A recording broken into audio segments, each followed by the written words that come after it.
আপনারা জানেন আমাদের বর্তমান পরিস্থিতিতে আমাদের বেশ কিছু পুলিশি স্থাপনা ক্ষতিগ্রস্ত হয়েছিল। আমাদের এই সব স্থাপনাগুলোর সংস্কার কাজ পুরোদমে চলছে। আশা করি এই চলতি সপ্তাহ বা সর্বোচ্চ এই মাসের মধ্যে এই কাজগুলো আমরা শেষ করতে পারবো। এর বাইরে আমাদের বেশ কিছু যানবাহন ক্ষতিগ্রস্ত হয়েছিল। এই যানবাহনগুলোর আমরা বিকল্প খোঁজার চেষ্টা করছি কীভাবে আমাদের কার্যক্রমকে আরও গতিশীল করা যায়। আমাদের টহল কার্যক্রম চলছে এবং থানার যে স্বাভাবিক কার্যক্রম, থানার যারা সেবা প্রত্যাশী আছে তাদের সেবা নেওয়ার ক্ষেত্রে কোনো রকমের কিন্তু ব্যতিক্রম হচ্ছে না।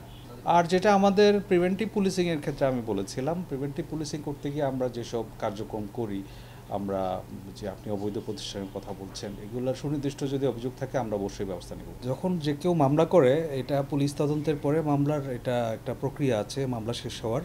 প্রথমত হচ্ছে এটা চার্জশিটের মাধ্যমে হতে পারে, অথবা দ্বিতীয়ত হচ্ছে আপনার এটার একটা চূড়ান্ত প্রতিবেদন হতে পারে। চার্জশিট হচ্ছে এক ধরনের একটা প্রক্রিয়া, চূড়ান্ত প্রতিবেদনে 5 ধরনের কিন্তু ব্যবস্থা রয়েছে। তো কেউ যে মামলার আসামি হলেই তাকে আমরা অভিযোগপত্রে অভিযুক্ত করছি সেটা না। আমরা কনসার্ন যেসব আছে, সাক্ষ্য প্রমাণ আছে, আপনার বিভিন্ন বস্তুগত যেসব সাক্ষ্য আছে সেগুলো বিশ্লেষণ করে তারপরে কিন্তু আমরা সংশ্লিষ্ট অভিযুক্ত যারা আছে তাদের বিরুদ্ধে কিন্তু আমাদের বিজ্ঞ আদালতে প্রতিবেদন দাখিল করি।